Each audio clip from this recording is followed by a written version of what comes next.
शुरू किया जाए? अब तो नहीं आएंगे लोग।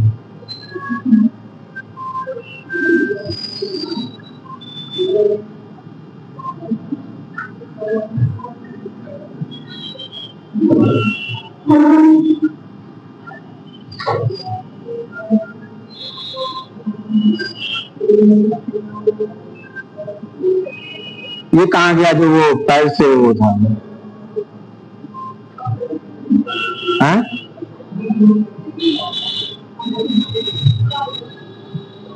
क्या नाम है उसका? हाँ? अभय।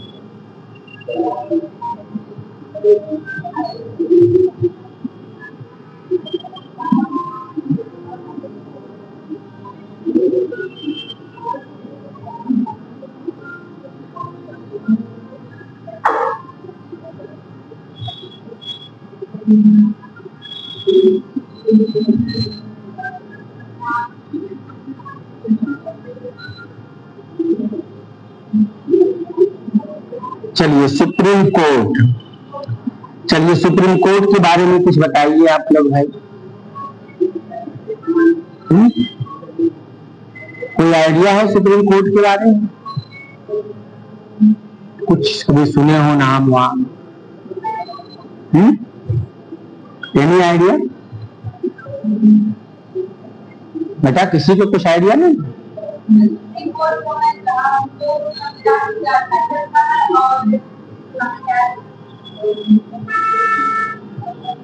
आप लोगों को हमने कॉन्स्टिट्यूशनल डेवलपमेंट पढ़ाया था, याद आ रहा है? भारत का संवैधानिक विकास। तो भारत में न्यायपालिका की व्यवस्था कब से स्टार्ट की गई? तो अगर हम बात करें आपका 1773 के रेगुलेटिंग एक्ट से, तो पहली बार भारत में 1773 में के एक्ट के द्वारा एक सुप्रीम कोर्ट की स्थापना कहाँ की जाती है?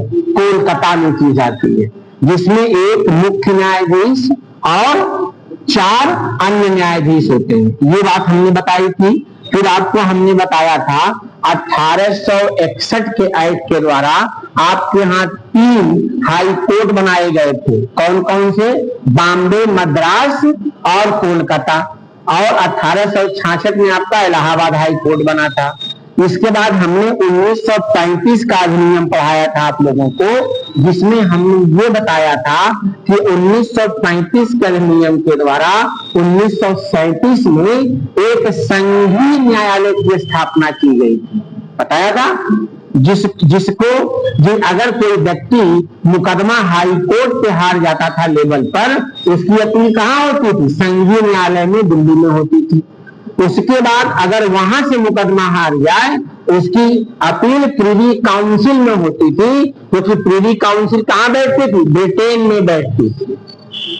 ठीक, तो कुछ चीजें पहले बेसिक चीजें हैं, लिख लीजिए 2-4 लाइन, उसके बाद फिर समझाते हैं तो समझ में आएगा। लिखिए,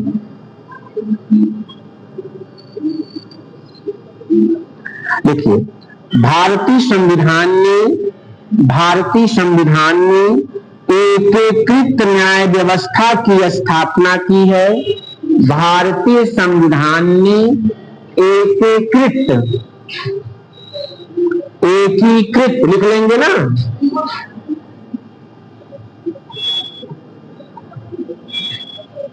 एकीकृत न्याय व्यवस्था की स्थापना की है। एकीकृत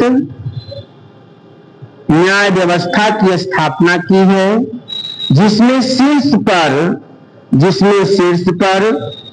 उच्चतम न्यायालय और उसके अधीन उच्च न्यायालय हैं,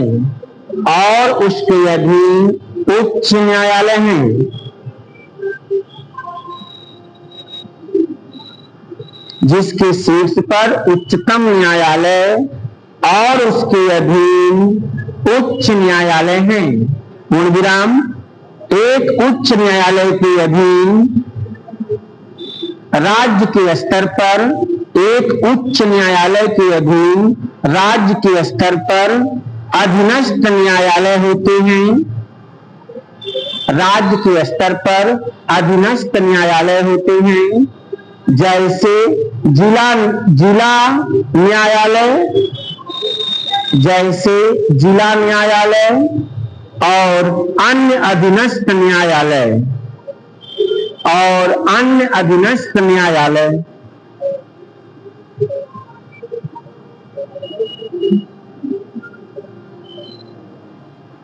ठीक, अगला पॉइंट देखिए। न्यायालय की यह एकल व्यवस्था, न्यायालय की यह एकल व्यवस्था भारतीय शासन अधिनियम 1935 से लिया गया है।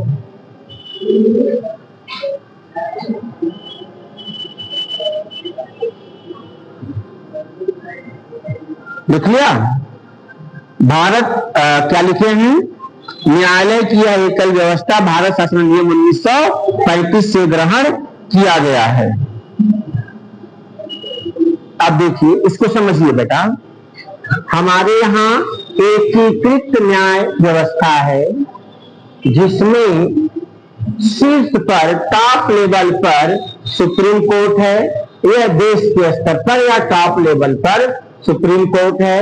राज्यों के स्तर पर हाई कोर्ट है, स्टेट लेवल पर, और इसके नीचे जिला के स्तर पर अधीनस्थ न्यायालय है, सबऑर्डिनेट कोर्ट या जिला न्यायालय है। यह किस स्तर पर है? जिले के स्तर पर। तो हमारे यहाँ एकीकृत न्यायपालिका व्यवस्था है, यानी कि हमारी न्यायपालिका राज्य के नियम के साथ साथ, स्टेट के द्वारा बनाए गए नियम के साथ साथ केंद्र के द्वारा बनाए गए दोनों नियमों के आधार पर अपने फैसले सुनाती है। यानी कि हमारी न्यायपालिका के पास केंद्र स्तर की जो विधि बनेगी वो संसद बनेगी, उसके अकॉर्डिंग, और राज्य के स्तर पर जो नियम बनेगा उसके, यानी कि दोनों विधियों को, राज्य के विधियों को और केंद्र के विधियों को लागू करने का या उसके अनुसार जजमेंट देने का क्या है? अधिकार है। इसलिए इस न्याय व्यवस्था को एकीकृत कहते हैं। अब नहीं कि सेंट्रल लॉ के लिए अलग न्यायालय, राज्य नियम के लिए अलग न्यायालय, ऐसा नहीं है। हमारे यहाँ दोनों विधियों को लागू करना या दोनों के नियमों की व्याख्या करना का अधिकार एक ही न्यायपालिका की एकीकृत व्यवस्था है। आई बात समझ में? क्लियर? इस पॉइंट का मतलब समझ में आया? आगे लिखिए।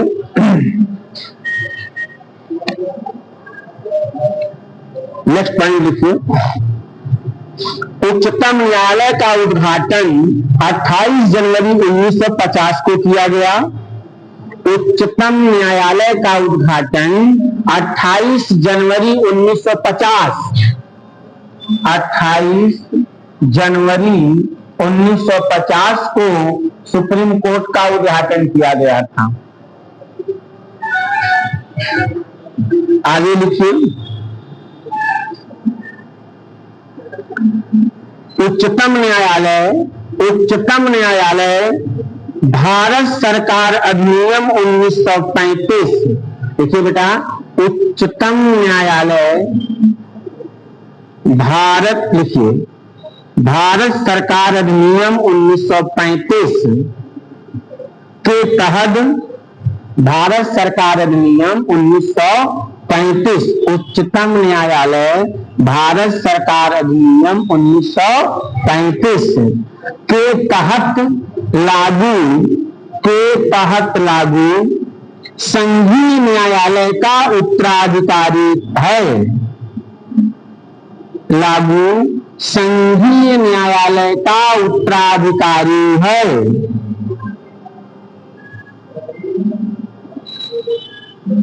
का उत्तराधिकारी है। अगला पॉइंट देखिए। उच्चतम न्यायालय ने ब्रिटेन की प्रीवी काउंसिल, ब्रिटेन की प्रीवी काउंसिल, ये लिख लेना, प्रिवी काउंसिल, ब्रिटेन की प्रिवी काउंसिल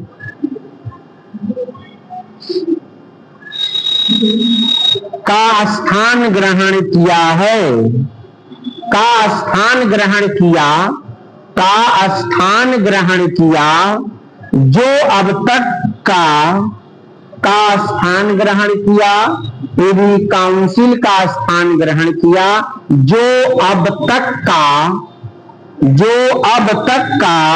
अपील का सर्वोच्च न्यायालय था, जो अब तक का अपील का सर्वोच्च न्यायालय था।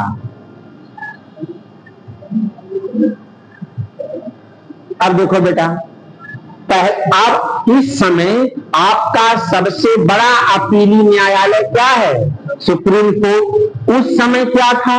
जब हम लोग गुलाम थे तो आपके जिला के स्तर पर भी उस समय भी न्यायालय था, राज्य के स्तर पर हाई कोर्ट था, स्टेट के लेवल पर उस समय हाई कोर्ट था, और देश के लेवल पर संघीय न्यायालय था, फेडरल कोर्ट था, जो 1935 के अधिनियम के तहत 37 में बना था। अच्छा, इसके ऊपर अगर यहां से मुकदमा हार जाते थे तो ब्रिटेन में प्रिवी काउंसिल बैठती थी। कहां बैठती थी? ब्रिटेन में। तो इसकी अपील कहां होती थी? अब जब सुप्रीम कोर्ट हमारा बना तो किसका स्थान ले लिया? सुप्रीम कोर्ट का। और अधिकार किसका लिया? संघीय न्यायालय का। स्थान ग्रहण किया प्रिवी काउंसिल का। इसका मतलब कि अब सुप्रीम कोर्ट भारत का सबसे बड़ा अपीली न्यायालय है। इसके ऊपर भारत में कोई न्यायालय नहीं है। अपनी शक्तियां कहां ग्रहण किया? मतलब हाई कोर्ट से मुकदमा हारेंगे तो कहां जाएंगे? उस समय संघीय न्यायालय। अब हारेंगे तो कहां जाएंगे? सुप्रीम कोर्ट जाएंगे। तो किसका उत्तराधिकारी बना? संघीय न्यायालय का। यही बात इसमें लिखी गई। क्लियर? कोई डाउट तो नहीं? चलिए आगे लिखिए। भारतीय संविधान के भाग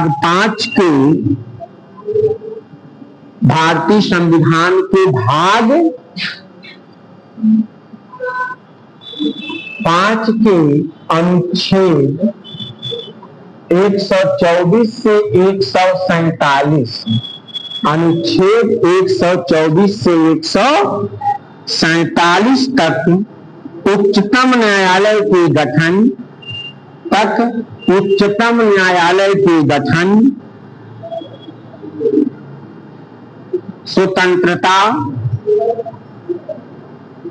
न्याय क्षेत्र, उच्चतम न्यायालय के गठन, स्वतंत्रता, न्याय क्षेत्र, शक्तियां, प्रक्रिया आदि का उल्लेख है।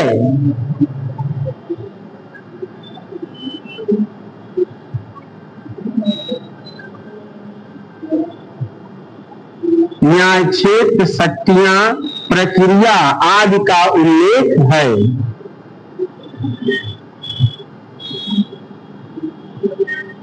अब हेडिंग डालेंगे उच्चतम न्यायालय की संरचना और न्यायाधीशों की नियुक्ति। उच्चतम न्यायालय की संरचना,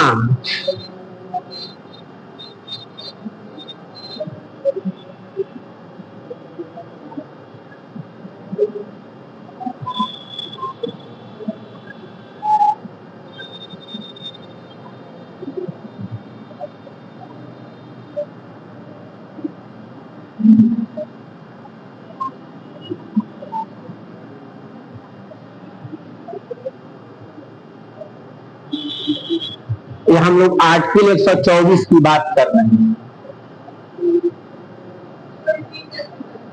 उच्चतम न्यायालय की संरचना एवं न्यायाधीशों की नियुक्ति। उच्चतम न्यायालय की संरचना एवं न्यायाधीशों की नियुक्ति। लिखिए बच्चों, बारिश ज्यादा हो रही है क्या आज?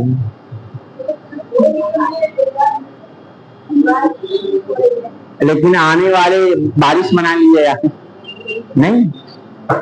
चलिए देखिए, उच्चतम न्यायालय की संरचना इनिशियली जब आपका सुप्रीम कोर्ट शुरू हुआ था, समझ लीजिए पहले, उस समय आपके यहाँ 8 न्यायाधीश थे।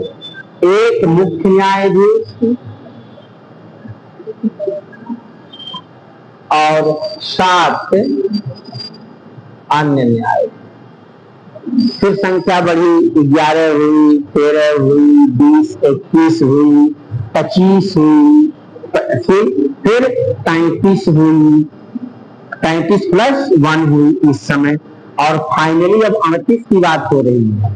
अभी सरकार ने लोकसभा में विधेयक पेश किया है, जब हमारे यहाँ न्यायाधीश कितने होंगे, 4 और बढ़ जाएंगे, तो कितने हो जाएंगे, 38। लेकिन अभी ये हुआ नहीं है, अंडर प्रोसीजर है। क्या है, अंडर प्रोसीजर है। जिस दिन दोनों हाउस पास कर देंगे उस दिन कितना हो जाएगा, 38 हो जाएगा। लेकिन वर्तमान में जो न्यायाधीश हैं, वर्तमान में जो न्यायाधीश हैं वो 34 हैं। 33 अन्य न्यायाधीश और एक भारत का मुख्य न्यायाधीश और 33 अन्य, यही तो है भाई, इस समय का फिगर यही है। और आने वाले दिनों में संख्या बढ़ करके 38 होने जा रही है। जब 38 होगा तब 38 कर लीजिएगा, इसको चेंज कर लीजिएगा काफी में, लेकिन अभी फिलहाल इतनी है।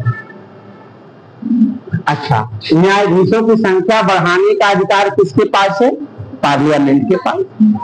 कौन डिसाइड करेगा कि संख्या बढ़ाई जाए, तो राष्ट्रपति।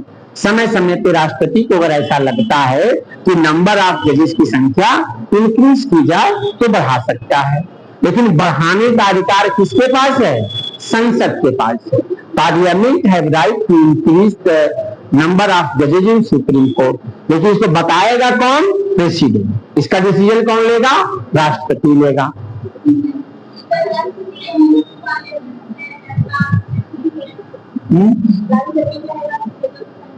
हाँ, राष्ट्रपति कहेगा कि भाई नंबर, राष्ट्रपति का मतलब सरकार, राष्ट्रपति का मतलब मोदी। सीधी सी बात, राष्ट्रपति मीन्स आपके यहाँ क्या है, राष्ट्रपति नाम मात्र का क्या होता है, कार्यपालिका शक्ति होती है। रियल शक्ति प्रधानमंत्री में निहित होती है। तो प्रधानमंत्री और उसकी मंत्रिपरिषद के कहने पे ही राष्ट्रपति काम करता है। तो जो मंत्रिपरिषद राष्ट्रपति कहेगा वही प्रधानमंत्री कहेगा, राष्ट्रपति वही बोलेगा। तो कहने को तो हम राष्ट्रपति कहते हैं, लेकिन रियल में कौन कहता है, सरकार, यानी कि मोदी जो पावर में रहता है। नाम किसका होता है, राष्ट्रपति। बस सिंपल सी बात। तो कितने जज हो जाएंगे, 38। जब हो जाएंगे तब हो जाएंगे, फिलहाल ये। अच्छा, जजेस की नियुक्ति कौन करता है, न्यायाधीशों की नियुक्ति कौन करता है, राष्ट्रपति। लेकिन नियुक्ति होने के लिए कुछ जो है नियम है। एक इनके यहाँ कॉलेजियम व्यवस्था। अब इसको सुन लीजिए और समझ लीजिए। ये पहले नहीं था, 93 के पहले व्यवस्था नहीं थी, 93 से व्यवस्था स्टार्ट होती है।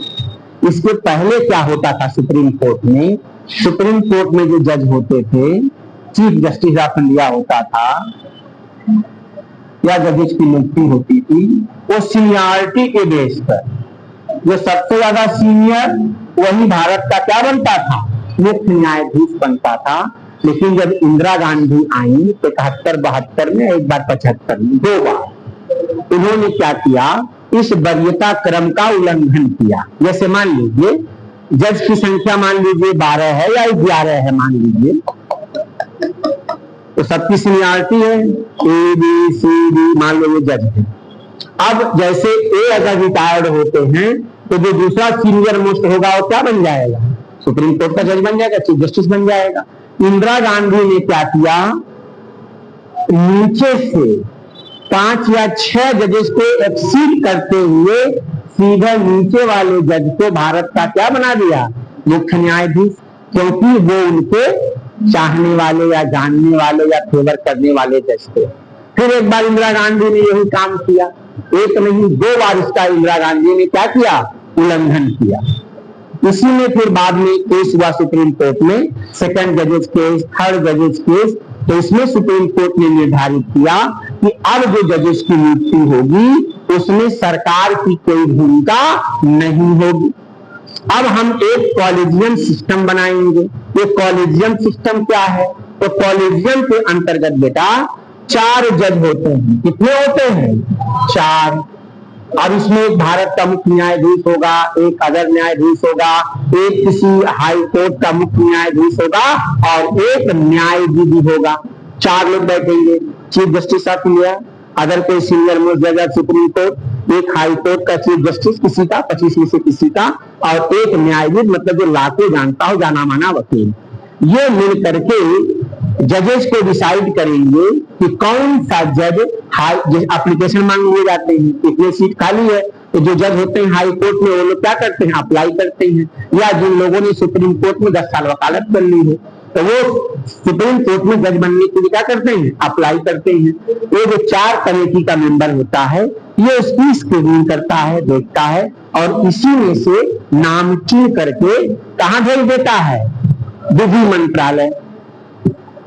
अब मान लीजिए 5 सीट खाली होगी। मान लो ये जो 4 जज होंगे, भारत का चीफ जस्टिस, अदर जज of supreme court, high court का एक जज होगा और एक न्यायाधीश होगा। ये 4 लोग मिल करके जितना फॉर्म आया रहेगा जज बनने के लिए उसका क्या करेंगे, उसकी स्क्रूटनी करेंगे और उसमें से मान लो 5 जज की नियुक्ति करना है तो ये नाम भेज देंगे विधि मंत्रालय। विधि मंत्रालय अपना देखभाल करके भेज देगा कैबिनेट के पास। कहां भेज देगा, कैबिनेट मंत्रिपरिषद के पास। वहां अपना जो भी विचार विमर्श करें, वहां से फॉरवर्ड होकर के चला जाता है राष्ट्रपति के पास। राष्ट्रपति उन लोगों के नाम को क्या कर देते हैं, टिक करके अपनी साइन कर देते। ये है आपके यहाँ जज के अपॉइंटमेंट का तरीका। इसे कहते हैं कॉलेजियम सिस्टम। यानी सरकार से जजेस की नियुक्ति से कोई लेना देना नहीं। बात समझ रहे हैं आप लोग, कोई लेना देना नहीं। हाँ, वो खाली फॉर्मेलिटी है। जो हम नाम भेजेंगे उसी में से ऊपर नीचे भले कर लो, लेकिन रहेगा नाम वही जो कॉलेजियम भेजेगा। बस उसमें मान लो 4 है तो 8 नाम भेज दिया, उसमें से अपना कोई जो है 4 सिलेक्ट कर लो। ये बस सरकार कर सकती है। अब बाकी ये चाहे कि अपना आदमी बैठा दे, किसी को जिसको चाहे प्रधानमंत्री या राष्ट्रपति ये बन जाएगा, ऐसा नहीं होता। ठीक है, हालांकि ये व्यवस्था भी 100% सही नहीं है। इसी में 2016 में एक नियुक्ति आयोग, जुडिशियल अपॉइंटमेंट कमेटी लाई गई थी, न्यायिक नियुक्ति आयोग। इसको सुप्रीम कोर्ट ने शून्य घोषित कर दिया। सुप्रीम कोर्ट का ये कहना था कि हमारे नियुक्ति पर कार्यपालिका का क्या होगा, दखल अंदाजी होगा, जिससे हमारी जो इंडिपेंडेंट जुडिशरी है वो क्या होगी, प्रभावित होगी। और इस नियम को खत्म कर दिया क्योंकि इसमें प्रधानमंत्री भी मेंबर था, इसलिए सुप्रीम कोर्ट ने इसे क्या कर दिया, खारिज कर दिया। आज तक की व्यवस्था कॉलेजियम व्यवस्था ही। इसको लिख लीजिए।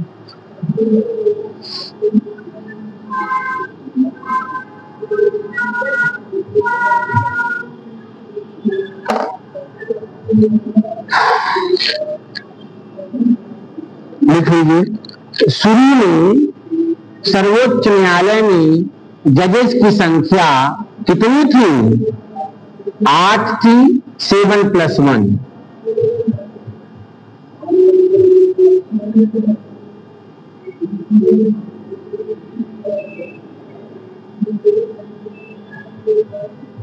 क्या लिखा आप लोगों ने दिया, 8 थी। ब्रैकेट में लिख लीजिए 1 मुख्य न्यायाधीश और 7 अन्य न्यायाधीश। लेकिन वर्तमान में उच्चतम न्यायालय में जजेस की संख्या कितनी है, 34 है। लेकिन वर्तमान में सर्वोच्च न्यायालय में जजेस की संख्या या न्यायाधीशों की संख्या 34 है, 34 है, जिसमें एक मुख्य न्यायाधीश और 35 अन्य न्यायाधीश होते हैं। जिसमें एक मुख्य न्यायाधीश और 33 अन्य न्यायाधीश होते हैं।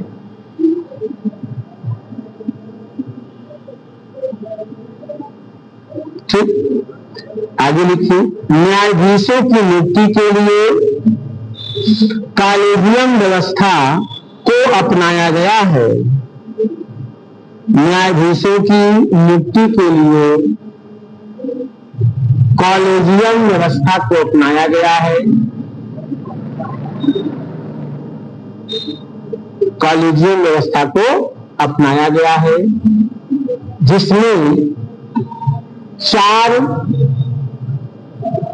सदस्यीय टीम के द्वारा 4 सदस्यीय टीम के द्वारा न्यायाधीशों के 4 सदस्यीय टीम के द्वारा न्यायाधीशों के नाम को सिलेक्ट किया जाता है। न्यायाधीशों के नाम को सिलेक्ट किया जाता है और उन्हीं न्यायाधीशों में से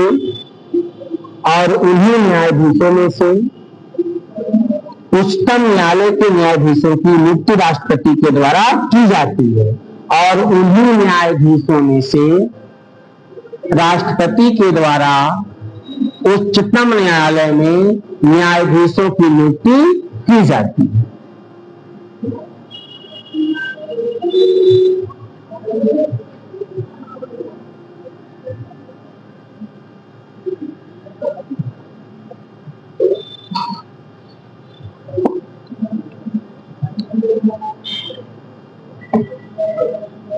इतनी बात सबको समझ में आ गई बच्चों?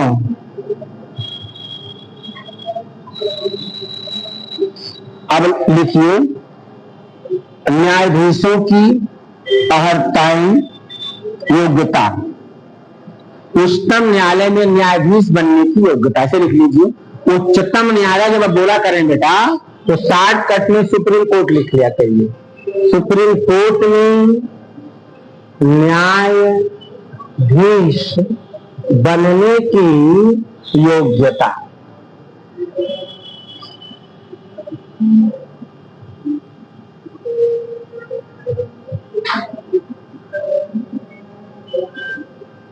चलिए बताइए, सुप्रीम कोर्ट में न्यायाधीश बनने की क्या योग्यता है? पहला लिखिए, वह भारत का नागरिक हो। क्या होना चाहिए? भारत का नागरिक हो। दूसरा,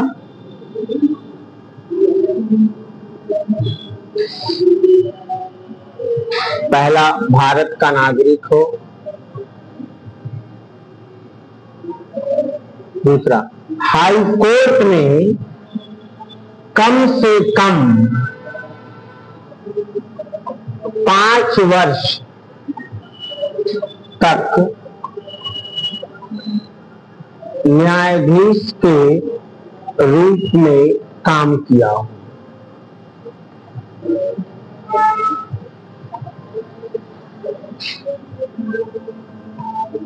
दूसरा बताइए, ये तो हो गया पहला। अगला क्या होना चाहिए? बीच में लिखिए और, या क्या किया हो? 10 वर्ष तक 10 वर्ष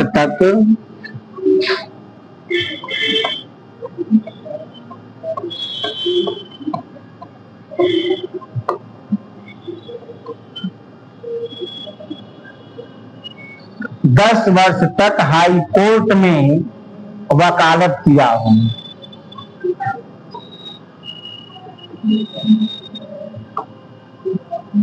10 वर्ष तक हाई कोर्ट में वकालत किया हो या वकील के रूप में काम किया हो। हाँ, चाहे ये और एक और है, राष्ट्रपति के नजर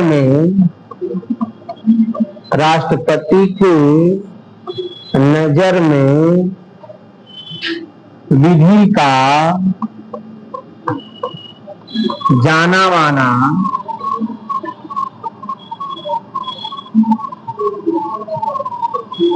विधि का ज्ञाता हो, माने फेमस पर्सन, जाना माना का मतलब कोई फेमस पर्सन है। हाँ भाई, राष्ट्रपति की नजर जिस पे पड़ जाए, राष्ट्रपति की नजर में जाना माना एक विधि का ज्ञाता हो। इसमें से कोई हो, पहला नंबर भारत का नागरिक हो, इसमें कोई दिक्कत नहीं है। इन तीनों में से कोई एक हो, या 5 साल तक हाई कोर्ट में जज के रूप में काम किया हो, या 10 वर्ष तक हाई कोर्टों में वकालत किया हो, चाहे एक हाई कोर्ट में चाहे 4 हाई कोर्ट में, इससे मतलब नहीं। और राष्ट्रपति के नजर में विधि वेत्ता या विधि का ज्ञाता, जाना माना एक विधि का ज्ञाता पर्सन, इसमें तीनों में से कोई एक, तो क्या बन जाएगा? वह सुप्रीम कोर्ट में न्यायाधीश के रूप में काम करेगा। आगे चलिए देखिए, अब लिखिए शपथ।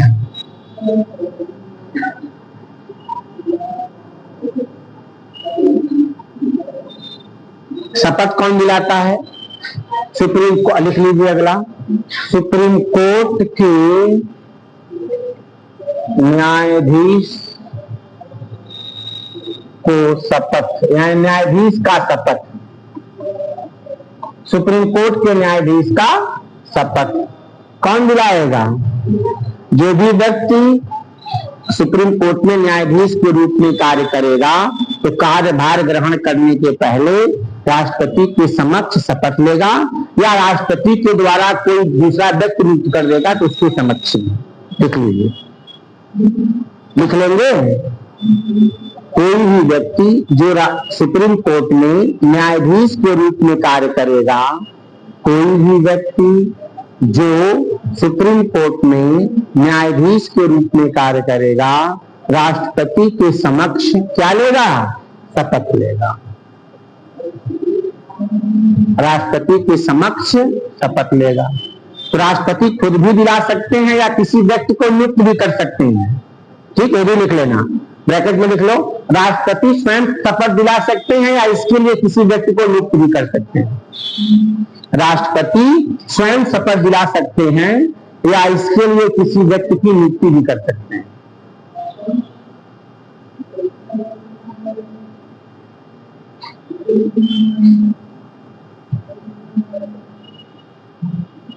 क्लियर? या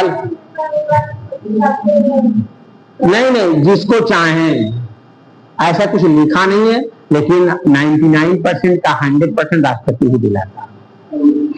ठीक है, मान लो बीमार हो जाएं, कोरोना उनको हो जाए, हाँ, या ऐसी कोई बात हो जाए, खड़ा ना हो पाए, उसके लिए है कि कोई दूसरा व्यक्ति इसको नॉमिनेट कर देंगे, वो दिला देंगे। ये अभी थोड़ी राष्ट्रपति ना हो तो शपथ ही नहीं होगा। अब मान लो उनका चार्ज कोई और लिया हो, राष्ट्रपति वो दिला देगा। वेतन लिखिए, राष्ट्रपति के वेतन, सॉरी, न्यायाधीशों के वेतन, न्यायाधीशों के वेतन और भत्ते, वेतन और भत्ते लिख लीजिए। उच्चतम न्यायालय के न्यायाधीशों के वेतन भत्ते, उच्चतम न्यायालय के न्यायाधीशों के वेतन कामा भत्ते कामा विशेषाधिकार, उच्चतम न्यायालय के न्यायाधीशों के वेतन कामा विशेषाधिकार कामा अवकाश माने छुट्टी एवं पेंशन का निर्धारण, अवकाश एवं पेंशन का निर्धारण समय समय पर संसद के द्वारा किया जाता है।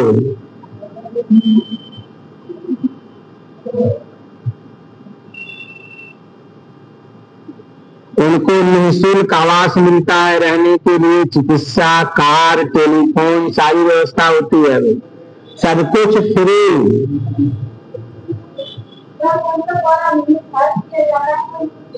हाँ, बढ़ाया जा सकता है लेकिन हटाया नहीं जा सकता है। आगे लिखिए,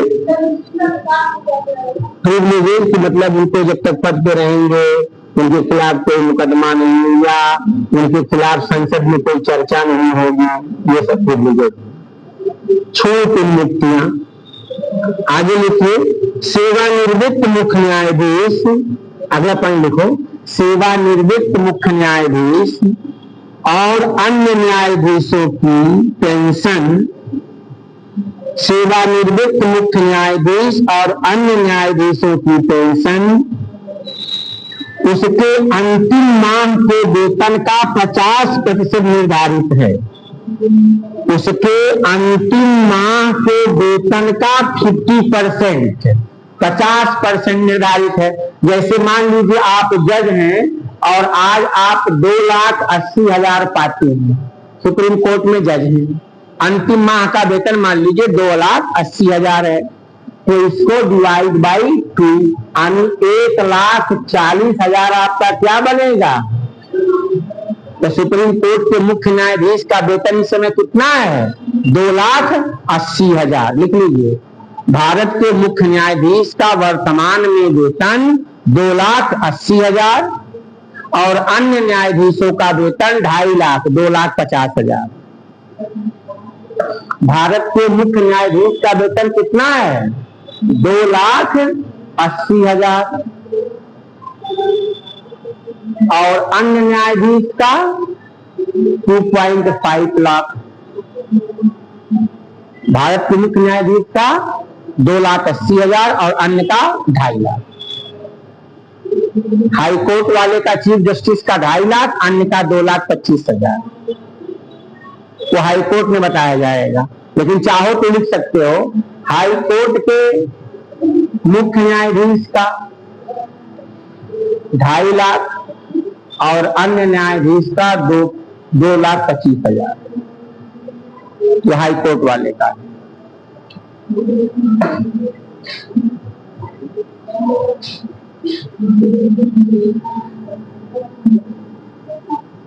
अब आगे लिखिए, न्यायाधीशों का कार्यकाल।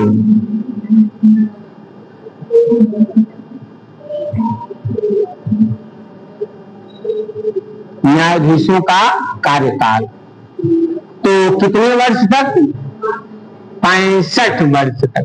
62 हाई कोर्ट में है, लिख लीजिए 65 वर्ष की आयु तक। कितने साल, 65 वर्ष।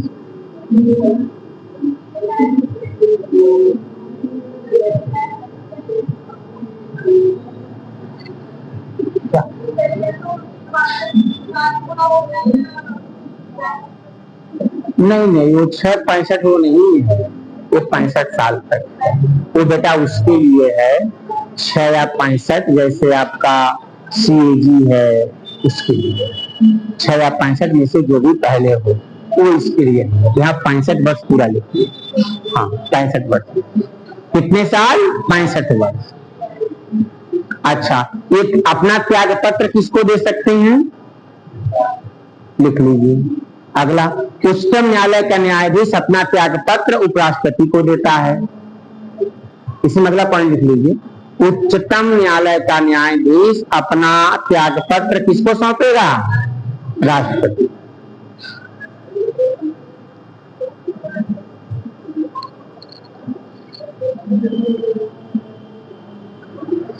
अच्छा, इनको आगे लिख लीजिए। उच्चतम न्यायालय के न्यायाधीश को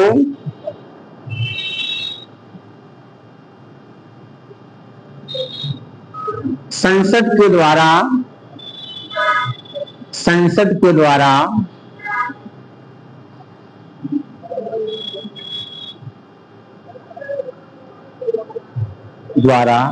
पारित प्रस्ताव के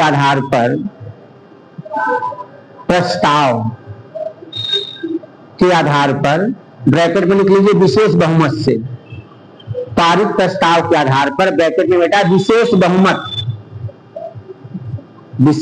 बहुमत ब्रैकेट बंद के आधार पर राष्ट्रपति के द्वारा हटाया जा सकता है। राष्ट्रपति के द्वारा हटाया जाता है या जा सकता है। अब अगला लिखिए, सुप्रीम कोर्ट के न्यायाधीशों को हटाने की प्रक्रिया। उच्चतम न्यायालय के न्यायाधीशों को हटाने की प्रक्रिया।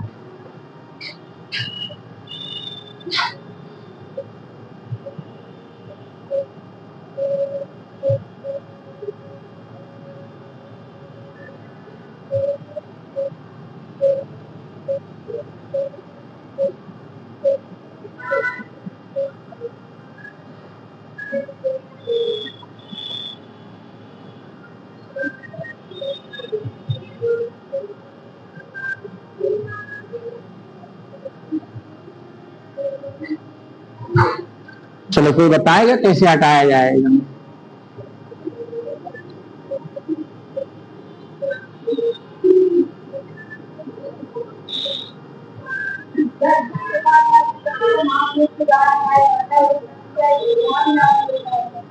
पहले लिखिए।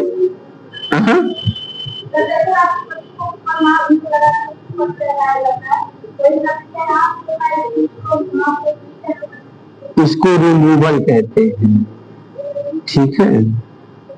लिखिए आधार, पहले लिखिए आधार क्या होगा।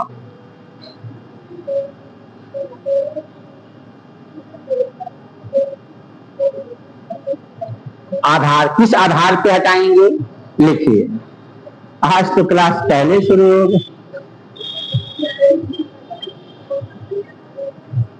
एक्चुअल में आज हमें जाना था लखनऊ वापस, तो इसलिए आज शुरू कर दिया।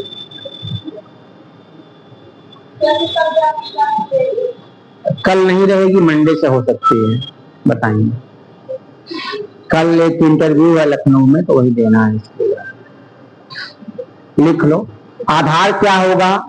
साबित कदाचार और अक्षमता, प्रूव्ड मिसबिहेवियर एंड इनकैपेसिटी।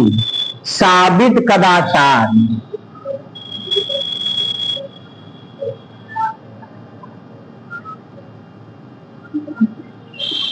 और अक्षमता, इनकैपेसिटी। न्यायाधीशों को हटाने का एक आधार है। क्या होना चाहिए? साबित कदाचार और अक्षमता। पर इसको समझ लीजिए, क्या नाम है बेटिया तुम्हारा? अर्चना। मान लीजिए अर्चना सुप्रीम कोर्ट की जज है, मान लो भाई, मानने में क्या है। और ये जो है क्लाइंट हैं या वकील हैं, कुछ भी है मान लो। अब इन्होंने आरोप लगाया कि अर्चना ने न्याय दिलाने के लिए 50 लाख रुपए की मांग की या 5 लाख रुपए की मांग की कि फैसला हम तुम्हारे फेवर में दे देंगे। एग्जाम्पल, 5 लाख रुपए मांग की, ठीक। जब ये दे रही थी तो धीरे से वीडियो बना ली थी, ठीक है, या कुछ ऐसा कुछ बना लिया कि हाँ इन्होंने इनको पैसा दिया, ठीक। अब क्या होगा? अब आपके लिए एक जांच आयोग बनेगा, एक कमेटी बनेगी सुप्रीम कोर्ट की, सुप्रीम कोर्ट का जज, एक हाई कोर्ट का और एक अदर न्यायाधीश, ये 3 की एक कमेटी बनेगी। कमेटी ये जांच करेगी, जो ये वीडियो दिखाएंगी कि देखो भाई 5 लाख रुपया इनको हमने दिया है। अगर ये वीडियो सही था, इसकी जांच वीडियो की भी होती है कि कहीं आजकल AI जेनेटिक तो नहीं है।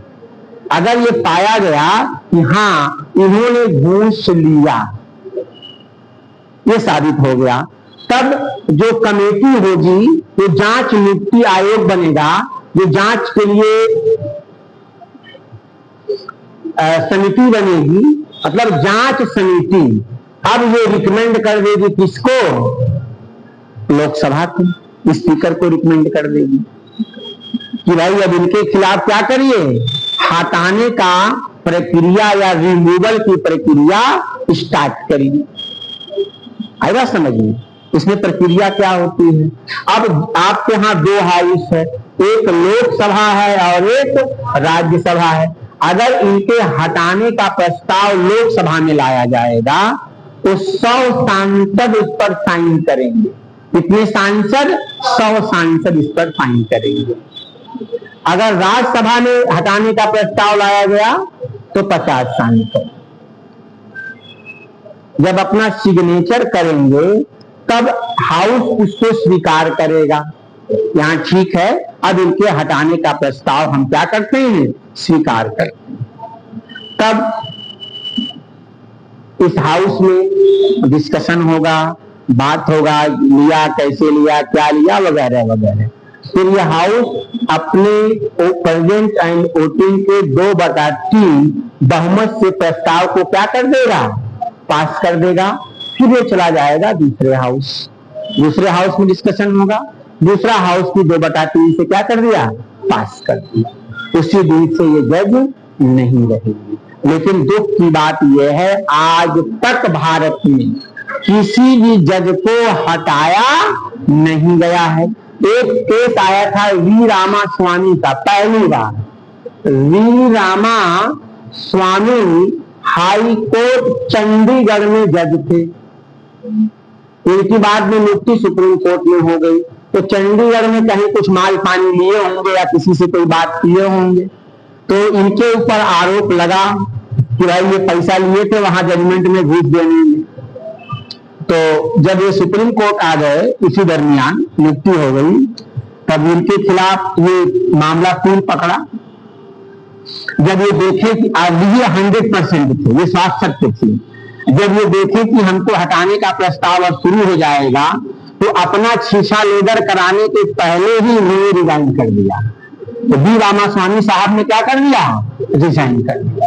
एक ऐसे ही न्यायाधीश थे जस्टिस गांगुली, पूरा नाम मुझे नहीं याद है, ये बंगाल में थे, वेस्ट बंगाल में न्यायाधीश थे, हाईकोर्ट के बंगाल में। तो कार्रवाई क्या करोगे, कुछ नहीं, क्या करोगे, कोई कानूनी कार्रवाई नहीं, इस्तीफा दे के भाग जाएंगे, बच जाती। इस्तीफा देने के बाद क्या होते हैं, ये कहानी खत्म। अब जस्टिस गांगुली के ऊपर एक उनकी असिस्टेंट थी, उसने इन पर ऊपर सेक्सुअल हरासमेंट का केस लगाया। जब ये मामला तूल पकड़ा तो जज साहब ये भी रिजाइन देके भाग गए, क्योंकि इन्होंने भी अपराध किया था। तो ऐसे 3-4 वाकयात टोटल आज तक इतिहास में आया है। जैसे कभी जस्टिस वर्मा जिनके घर में जला हुआ नोट पाया गया था, हाँ, कितने घाघ आदमी हैं, जबकि सुप्रीम कोर्ट ने कहा है कि इनके ऊपर आरोप क्या है, सत्य है, लेकिन वो नहीं दे रहे हैं। अब सरकार इनके खिलाफ शुरू करे कहानी है, एक हाउस 2/3 से दूसरे हाउस, तब वो हटेंगे। तो बड़े दुख की बात, उनको रिजाइन कर देना चाहिए। ये तो समझ गए, हटाने का प्रस्ताव बता ले जाएंगे कि सुप्रीम कोर्ट के जजेस के हटाने का जो आधार है, प्रूव्ड मिसबिहेवियर एंड इनकैपेसिटी, साबित कदाचार और अक्षमता। इसके लिए क्या होगा, एक जांच आयोग की नियुक्ति की जाएगी। जांच आयोग जांच करके ये साबित कर दिया कि हाँ, जो आरोप हैं वो सत्य पाए गए। अगर सत्य पाए गए तो इनको हटाने का प्रस्ताव संसद के किसी भी हाउस में हो सकता है। अगर मामला लोकसभा में शुरू करना है तो 100 मेंबर का साइन होना चाहिए, राज्यसभा में करना है तो 50 मेंबर का। हाँ, दोनों में अलग अलग पास होना चाहिए, इस पर ज्वाइंट सिटिंग नहीं होता है, क्योंकि मामला विशेष बहुमत से 2/3 का विशेष बहुमत, और ज्वाइंट सिटिंग हमेशा साधारण बहुमत पे लगता है बेटा, ये हम पढ़ा चुके हैं। ठीक है, तो अब एक हाउस से पास होगा फिर दूसरे हाउस में, दोनों हाउस से जब पास हो जाएगा तब प्रेसिडेंट उसको हटाएंगे। दोनों से 2/3 से पास होना चाहिए। क्लियर? चलिए आगे लिखिए।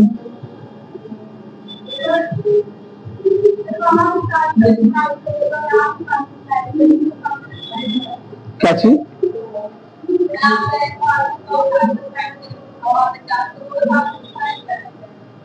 फर्क क्या रहता है? अब जैसे अगर लोकसभा में करना है तो जो लोकसभा के मेंबर होंगे वो साइन करेंगे, ठीक, और राज्यसभा में अगर आपको प्रक्रिया स्टार्ट करनी है तो राज्यसभा के 50 मेंबर साइन करने चाहिए। अलग अलग सांसद है ना, राज्यसभा के लोकसभा के, और दोनों अलग अलग पास होना चाहिए।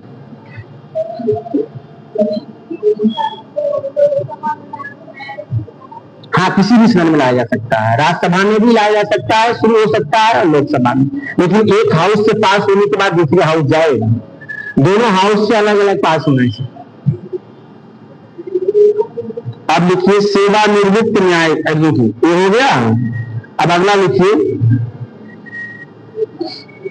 कार्यकारी न्यायाधीश की नियुक्ति, कार्यकारी मुख्य न्यायाधीश की नियुक्ति, ऐसे लिखिए उच्चतम न्यायालय ने कार्यकारी मुख्य न्यायाधीश की नियुक्ति, अनुच्छेद को दे रहे क्लियर बेटा, देखो आर्टिकल कितना है, कार्यकारी मुख्य न्यायाधीश की नियुक्ति 126, देखो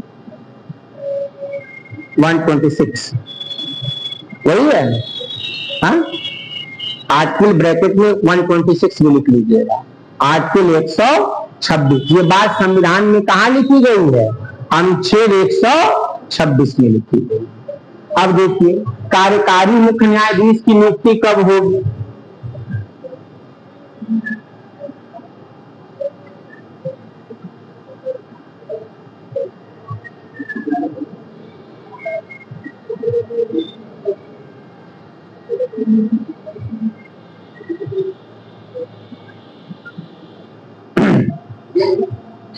जब कभी भारत के मुख्य न्यायाधीश अपना काम करने में असमर्थ हो, छुट्टी पे चले गए हों, कोई बीमारी हो गई हो, उस दरमियान भारत के राष्ट्रपति किसी सीनियर जज को क्या कर देते हैं, कार्यवाहक के रूप में मुख्य न्यायाधीश के रूप में कार्य करने के लिए नियुक्त कर देते हैं।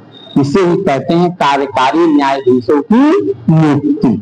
समझ में आया, लिख लीजिए इसको।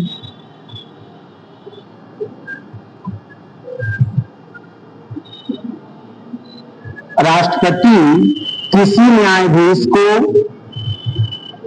राष्ट्रपति किसी न्यायाधीश को भारत के उच्चतम न्यायालय का, राष्ट्रपति किसी न्यायाधीश को भारत के उच्चतम न्यायालय का कार्यकारी मुख्य न्यायाधीश नियुक्त कर सकते हैं, कार्यकारी भारत के उच्चतम न्यायालय का कार्यकारी मुख्य न्यायाधीश नियुक्त कर सकते हैं जब,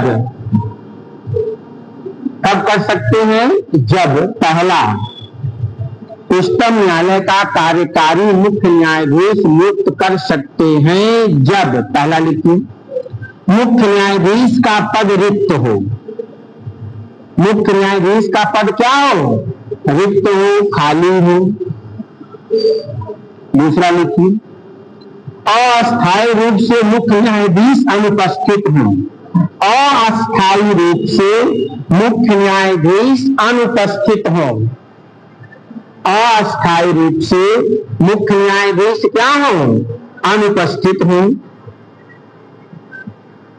और तीसरा लिखिए मुख्य न्यायाधीश अपने दायित्वों के निर्वहन में असमर्थ हो, मुख्य न्यायाधीश अपने दायित्वों के निर्वहन में असमर्थ हो, मुख्य न्यायाधीश अपने दायित्वों के निर्वहन में असमर्थ हो।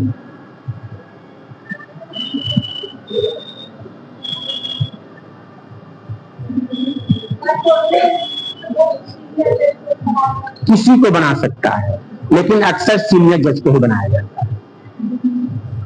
ठीक, ये 3 कंडीशन है। मान लो उनके यहाँ शादी पड़ गई, 1 महीने की छुट्टी ले लिए, विदेश घूमने चले गए, मान लो एक कंडीशन, या पद खाली हो कोई ना हो, या वो बीमार हो गए हो, कोरोना हो गया हो, कोई लंबी कोई बीमारी हो गई हो। इन 3 सर्कमस्टांसेज में प्रेसिडेंट ऑफ इंडिया किसी भी सुप्रीम कोर्ट के न्यायाधीश को कार्यवाहक मुख्य न्यायाधीश नियुक्त कर सकता है। क्लियर? अब लिखिए सुप्रीम कोर्ट में तदर्थ न्यायाधीशों की नियुक्ति, सुप्रीम कोर्ट में ऐसे लिख लिया करिए, सुप्रीम कोर्ट में तदर्थ का मतलब होता है बेटा एड हॉक, तदर्थ का मतलब होता है बेटा एड हॉक, तदर्थ न्यायाधीशों की नियुक्ति।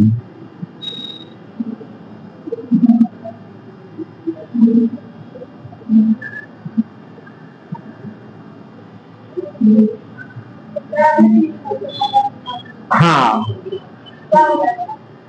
बता रहे हैं क्या होता है। इसका आर्टिकल 127 लिख लीजिए। देखो बेटा 127 ही है, आर्टिकल ब्रैकेट में 127 लिख लीजिए। बता रहे हैं बेटा क्या होता है, लिख लो, अभी समझाते हैं। देखो, जब कभी कोरम पूरा करने में जब कभी कोरम पूरा करने में अस्थायी न्यायाधीशों की संख्या कम रहती है, जब कभी कोरम पूरा करने में अस्थायी न्यायाधीशों की संख्या कम रहती है या कम हो जाती है, न्यायाधीशों की संख्या कम हो जाती है, तब भारत का मुख्य न्यायाधीश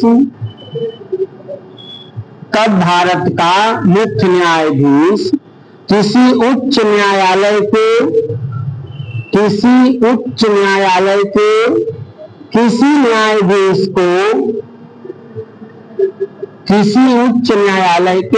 न्यायाधीश को अस्थायी काल के लिए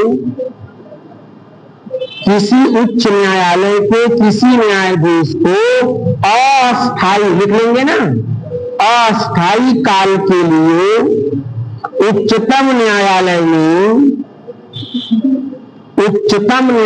में तदर्थ न्यायाधीश के रूप में नियुक्त कर सकता है। उच्चतम न्यायालय में तदर्थ न्यायाधीश के रूप में नियुक्त कर सकता है। आगे लिखिए, ऐसा मुख्य न्यायाधीश, ऐसा भारत का मुख्य, ऐसे लिख लीजिए, ऐसा भारत का मुख्य न्यायाधीश संबंधित उच्च न्यायालय के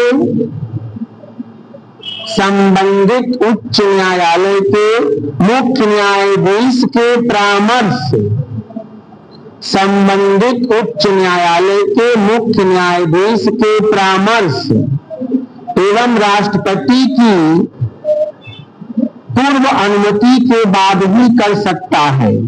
एवं राष्ट्रपति के पूर्ण अनुमति या पूर्व अनुमति, एवं राष्ट्रपति के पूर्व अनुमति के बाद ही कर सकता है।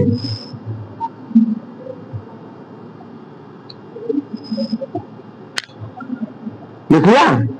आगे से लिख लीजिए, तदर्थ न्यायाधीश नियुक्त होने के लिए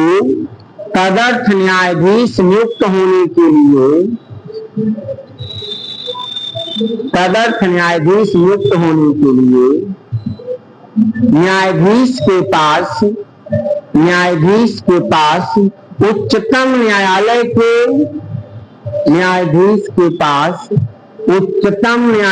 के न्यायाधीश के रूप में नियुक्त होने की योग्यता होनी चाहिए। उच्चतम न्यायालय में न्यायाधीश के रूप में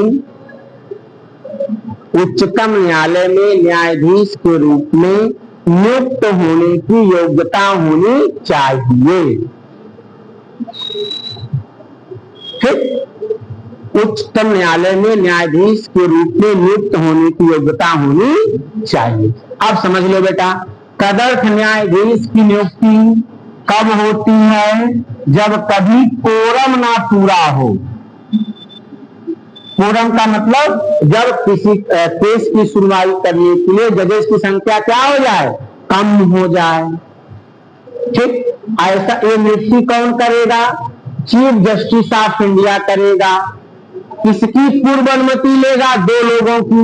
जैसे मान लीजिए इलाहाबाद हाई कोर्ट के किसी जज को सुप्रीम कोर्ट में नियुक्त करना है, तो जो चीफ जस्टिस ऑफ इंडिया होगा इलाहाबाद हाई कोर्ट के चीफ जस्टिस से परामर्श लेगा कि तुम्हारे एक न्यायाधीश को हम अपने यहाँ काम करने के लिए बुला रहे हैं, और राष्ट्रपति की पूर्व अनुमति ले लेगा। तब जाकर के चीफ जस्टिस ऑफ इंडिया किसी न्यायाधीश को सुप्रीम कोर्ट में तदर्थ न्यायाधीश के रूप में नियुक्त कर सकता है। और जो व्यक्ति तदर्थ न्यायाधीश के रूप में नियुक्त होगा उसकी योग्यता सुप्रीम कोर्ट में जज बनने की होनी चाहिए। यानी 5 साल तक किसी हाई कोर्ट में जज रहा हो, 10 साल, वकालत का कोई मतलब नहीं है। यहाँ हाई कोर्ट का जज है तो कम से कम 5 साल हाई कोर्ट में जज के रूप में वह काम कर चुका है। समझ में आया? ये एड हॉक जज का कॉन्सेप्ट कहां से लिया गया था? हमारे संविधान में करने तदर्थ न्यायाधीशों की नियुक्ति का प्रावधान किस देश से लिया था? फ्रांस के संविधान से। एक बार ये क्वेश्चन असिस्टेंट प्रोफेसर के एग्जाम में पूछा गया था कि तदर्थ न्यायाधीशों की नियुक्ति का प्रावधान हम लोगों ने कहां से लिया है? फ्रांस से लिया है। नोट कर लो, तदर्थ न्यायाधीशों की नियुक्ति का प्रावधान फ्रांस के संविधान से या फ्रांस से लिया गया है। ये क्वेश्चन पूछा जा चुका है बेटा।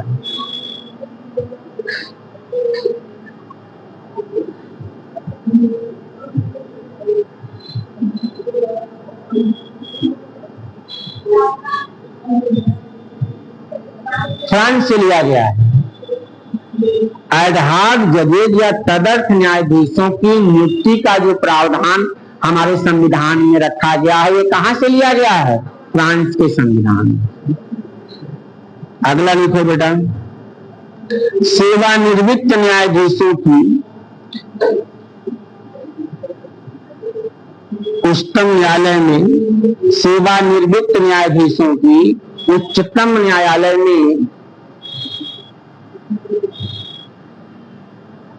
उच्चतम न्यायालय में कार्य करने के लिए नियुक्ति, उच्चतम न्यायालय में कार्य करने के लिए नियुक्ति। सेवानिवृत्त न्यायाधीशों की उच्चतम न्यायालय में कार्य करने के लिए नियुक्ति। अब इसको समझिए।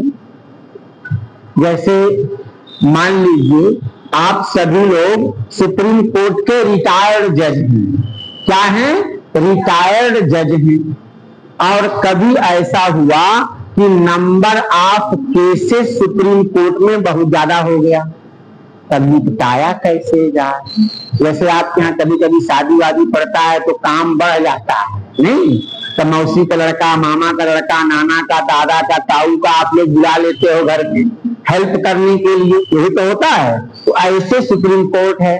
जब सुप्रीम कोर्ट में नंबर ऑफ केसेस ज्यादा हो जाते हैं तो उसे खत्म भी तो करना है भाई, लोड ज्यादा हो गया तो क्या करता है सुप्रीम कोर्ट का मुख्य न्यायाधीश भारत के राष्ट्रपति की पूर्व अनुमति लेकर के किसी भी रिटायर्ड जज सुप्रीम कोर्ट को काम करने के लिए बुला सकता है।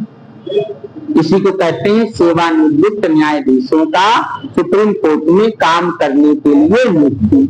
बात समझ में आया? कि जब कभी लिखवा दे रहे हैं, जब कभी सुप्रीम कोर्ट में नंबर ऑफ केसेस ज्यादा हो जाते हैं, काम अधिक हो जाता है, तो भारत का मुख्य न्यायाधीश जो लोग वहां से रिटायर्ड जज हैं उनको काम करने के लिए क्या कर लेता है? बुला लेता है।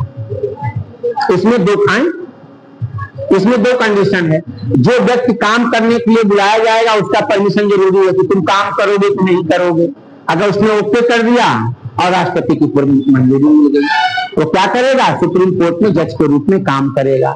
इसको कितना पैसा मिलेगा ये राष्ट्रपति निर्धारित कर देगा। भाई काम कराओगे पैसा भी तो दोगे, लेकिन इस जज को वही अधिकार, वही मुक्तियां, वही सारा विशेषाधिकार और पावर होता है जैसे एक नॉर्मल जज को होता है। लेकिन ये सुप्रीम कोर्ट के जज काउंट नहीं किए जाएंगे। क्यों? क्योंकि रिटायर्ड हो चुकी। आया समझ में? अब इसी को लिख लीजिए। आप लोगों का कोर्स हमने बिल्कुल राइट टाइम कर दिया है, पता है ना? क्यों भाई? चॉकलेट वाले आज नहीं दिख रहे, चॉकलेट वाले सारे भाग नहीं। कहने का मेरा मतलब ये है कि हर एक टॉपिक को पढ़ाने के लिए नंबर ऑफ लेक्चर डिफिनेट है। अगर हमारे पास 60 लेक्चर है तो हमें आपको 60 लेक्चर में ही पूरी पोलिटी पढ़ानी है। अगर कोई टीचर उतने में नहीं पूरा कर पाएगा जितना उसका लेक्चर दिया जाता है तो फिर एक्स्ट्रा पढ़ाई सरकार उतना ही पेमेंट देगी जितना उसने नंबर ऑफ लेक्चर है। अब ये उस टीचर की जिम्मेदारी है कि जितना लेक्चर जिस टॉपिक पर अलाउड है उतने में कंप्लीट करें। जैसे सुप्रीम कोर्ट और हाई कोर्ट पढ़ाने के लिए हमारे पास कितने लेक्चर हैं? 4 लेक्चर। इन 4 लेक्चर में हमें सुप्रीम कोर्ट भी पढ़ाना है, हाई कोर्ट भी पढ़ाना है और अधीनस्थ न्यायालय भी पढ़ाना है। बस समझ रहे हैं। अब हम कैसे पूरा करते हैं? हमने एक पीडीएफ नोट्स आपको भेज दिया है कि आप लोग इसका क्या बना लीजिए, नोट्स बना लीजिए और जो चीजें मेन पॉइंट है वहां हम लिखवा देते हैं, डिक्टेट कर देते हैं, समझा हम पूरा एक लाइन से देते हैं। This is the method.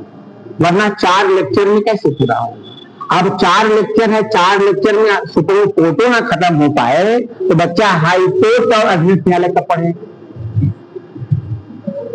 बात समझ रहे हैं?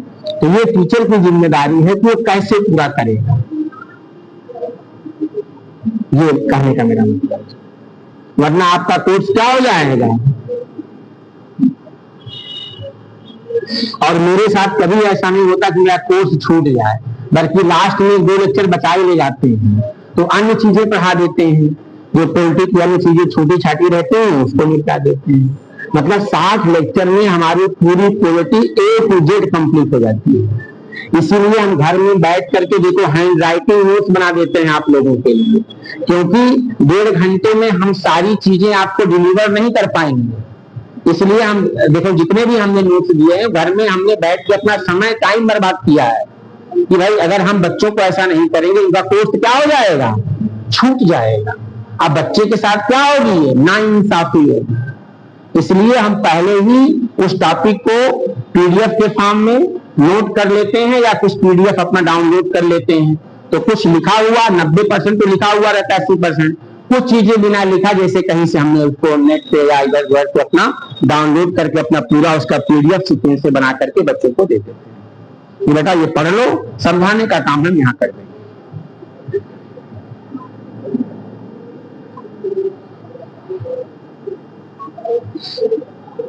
अब लिखिए डीएम, सेवानिवृत्त न्यायाधीश। अगला हेडिंग डालिए,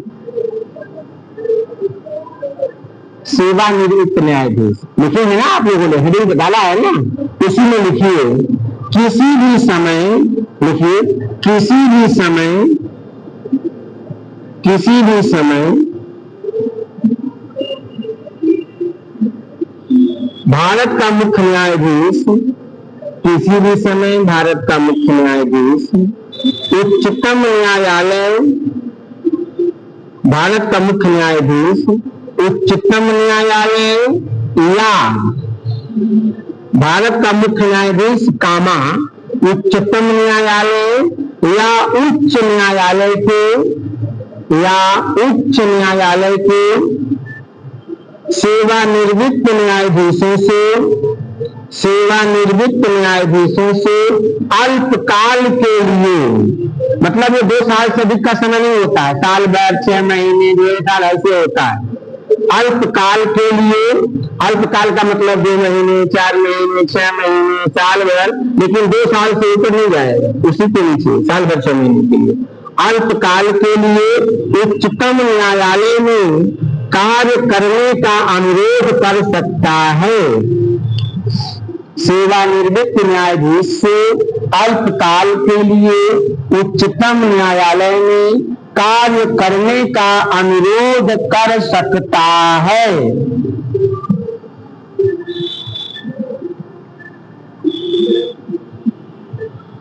ऐसा संबंधित व्यक्ति से, मतलब जिसको न्यायाधीश के रूप में काम करना है, ऐसा संबंधित व्यक्ति से और राष्ट्रपति के पूर्व अनुमति से ही किया जा सकता है। ऐसा संबंधित व्यक्ति से एवं राष्ट्रपति की पूर्व अनुमति से ही किया जा सकता है। जैसे मान लीजिए आप रिटायर्ड जज हैं, चाहे हाई कोर्ट के हों चाहे सुप्रीम कोर्ट के हों, आपसे भारत का मुख्य न्यायाधीश काम करवाना चाहता है, तो आपकी अनुमति लेगा कि आप करोगे कि नहीं करोगे। आपने अपनी अनुमति दे दी, राष्ट्रपति ने अपनी अनुमति दे दी, तब वो नियुक्त कर सकता है। इसका ये मतलब है बेटा, समझ रहे हैं कि आप काम करने के लिए तैयार हो और राष्ट्रपति इसकी मंजूरी दे दे, दोनों की सहमति होगी तभी होगा। आगे लिखिए, ऐसे न्यायाधीश को राष्ट्रपति द्वारा निर्धारित, ऐसे न्यायाधीश को राष्ट्रपति द्वारा निर्धारित भत्तों का, राष्ट्रपति द्वारा निर्धारित भत्तों का उपभोग करेगा, भत्तों का उपभोग करेगा। ठीक, अब जितना राष्ट्रपति निर्धारित कर दे, 1 लाख, 1.5 लाख, 2 लाख, उतना उसको मिलेगा। आगे लिखिए, नेक्स्ट अगला पॉइंट, वह उच्चतम न्यायालय के अन्य न्यायाधीशों की तरह, वह मतलब जो सेवानिवृत्त न्यायाधीश है, वह उच्चतम न्यायालय के अन्य न्यायाधीशों की तरह न्याय निर्णयन, अन्य न्यायाधीशों की तरह न्याय निर्णयन, शक्तियों और विशेषाधिकार, न्याय निर्णयन, शक्तियों और विशेषाधिकारों का अधिकारी होगा। न्याय निर्णयन, शक्तियों और विशेषाधिकारों का अधिकारी होगा, परंतु वह उच्चतम न्यायालय का न्यायाधीश नहीं माना जाएगा। शक्तियों और विशेषाधिकार का अधिकारी होगा, परंतु वह उच्चतम न्यायालय का न्यायाधीश नहीं माना जाएगा।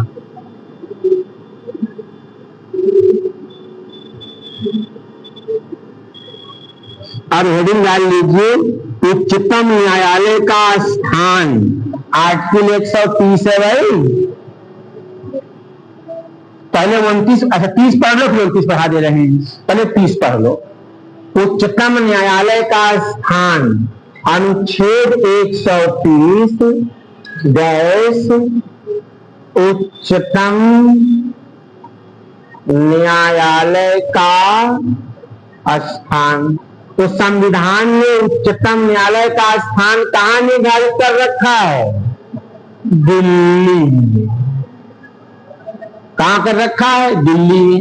लेकिन अगर भारत के मुख्य न्यायाधीश, भारत के मुख्य न्यायाधीश चाहे तो राष्ट्रपति की पूर्व अनुमति लेकर के कहीं और भी मुकदमे की सुनवाई कर सकते हैं।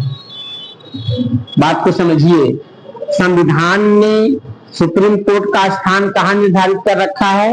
दिल्ली।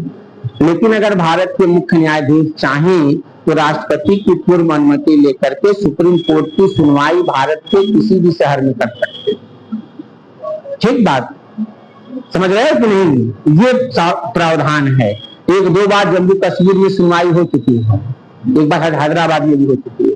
तो अगर भारत के मुख्य न्यायाधीश चाहें तो राष्ट्रपति की पूर्व अनुमति से मुकदमे की सुनवाई दिल्ली के अलावा किसी अन्य शहर में भी कर सकते। यही बात आप अपने हिसाब से लिख लीजिए। संविधान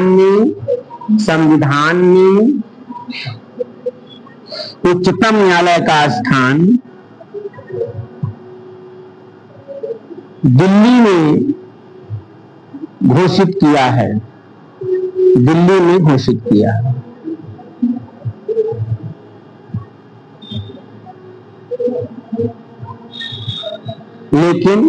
लेकिन भारत के मुख्य न्यायाधीश राष्ट्रपति की पूर्व अनुमति से, लेकिन भारत के मुख्य न्यायाधीश राष्ट्रपति की पूर्व अनुमति से सुप्रीम कोर्ट की कोई खंडपीठ किसी सुप्रीम कोर्ट का, क्या लिखे, सुप्रीम कोर्ट का खंडपीठ किसी और शहर में भी स्थापित कर सकते हैं।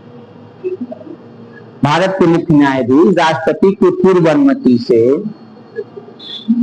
सुप्रीम कोर्ट का खंडपीठ या सुनवाई किसी अन्य शहर में भी कर सकते हैं।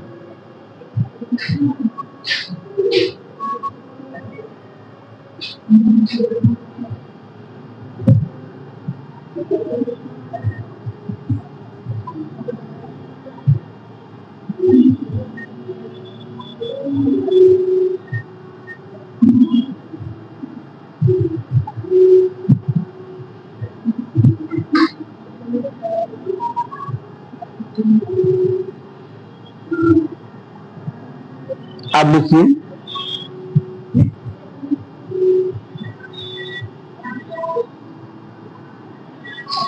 आर्टिकल 129 डालिए हेडिंग।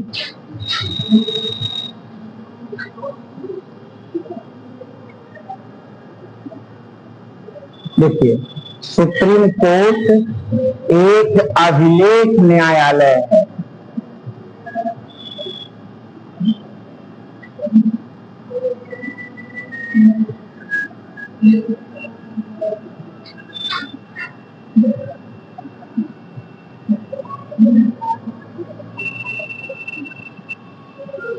आर्टिकल 129 बोलिए बेटा कि सुप्रीम कोर्ट एक अभिलेख न्यायालय है। इसका क्या मतलब है? इसके बेटा दो मीनिंग है, समझ लीजिए। पहले अभिलेख न्यायालय का दो मतलब है। जो सुप्रीम कोर्ट के निर्णय होंगे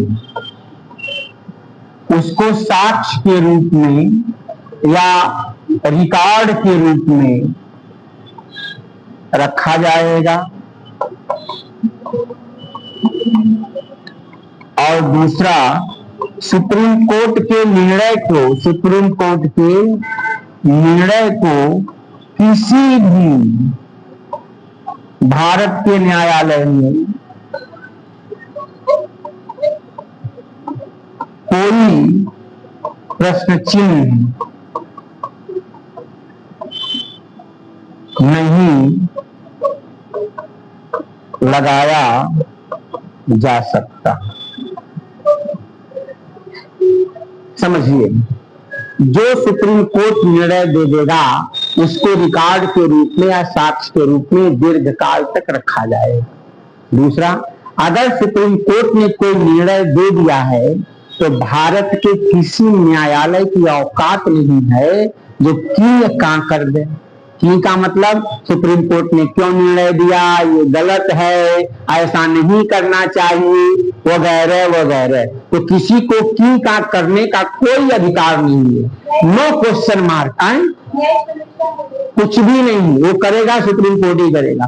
सुप्रीम कोर्ट का फैसला सुप्रीम कोर्ट ही बदल सकता है। बाकी भारत में किसी की औकात नहीं है जो सुप्रीम कोर्ट के फैसले को बदले। इसका मतलब इस है बेटा कि जो भी उसका निर्णय होगा भारत के किसी भी न्यायालय में कोई भी क्वेश्चन मार्क नहीं लगाया जाएगा।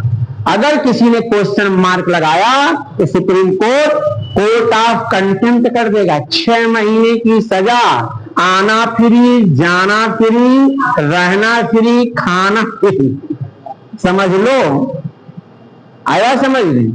पहली चीज। दूसरी चीज, अगर सुप्रीम कोर्ट ने कोई निर्णय या आदेश या जजमेंट कुछ भी दिया है, अगर कोई व्यक्ति इसको ना माने, सरकार या कोई व्यक्ति ना माने, तो अपनी अवमानना के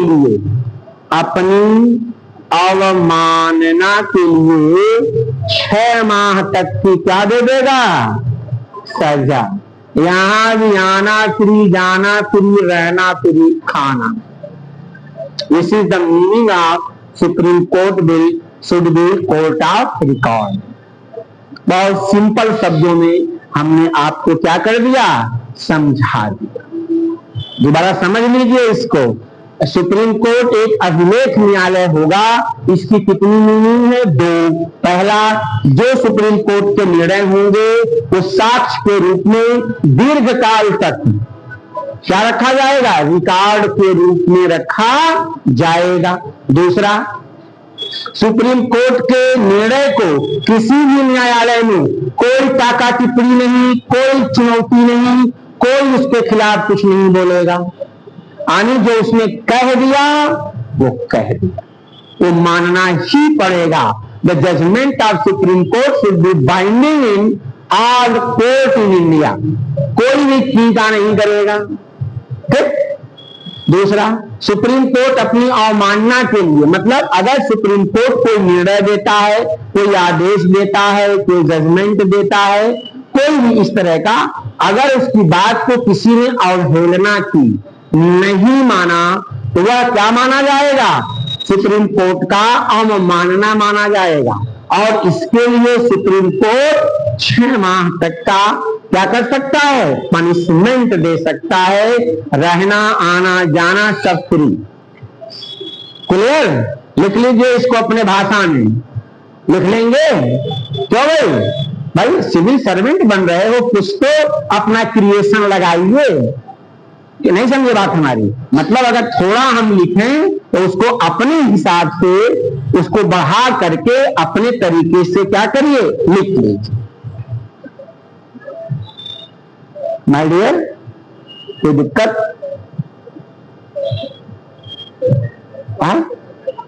हट जाए यहां से, लिख लो। तो 5 मिनट का ब्रेक करते हैं, हम भी थोड़ा पानी वानी पी लें, फिर पढ़ाते हैं। किसी कोई दिक्कत तो नहीं यहां तक? अब हेडिंग डाल लीजिए, उच्चतम न्यायालय की स्वतंत्रता। उच्चतम न्यायालय की स्वतंत्रता, बस ये हेडिंग डाल लीजिए। उसके बाद हम शुरू करेंगे 5 मिनट बाद। उच्चतम न्यायालय की स्वतंत्रता। ठीक, अभी हम लोग बात करेंगे।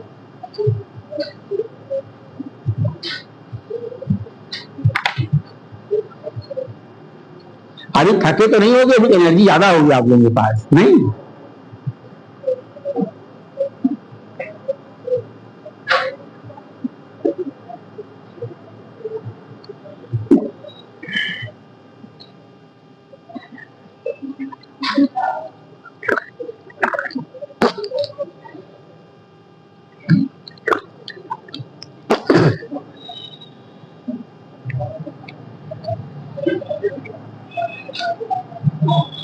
बेटा इसको बंद कर देना। हाँ,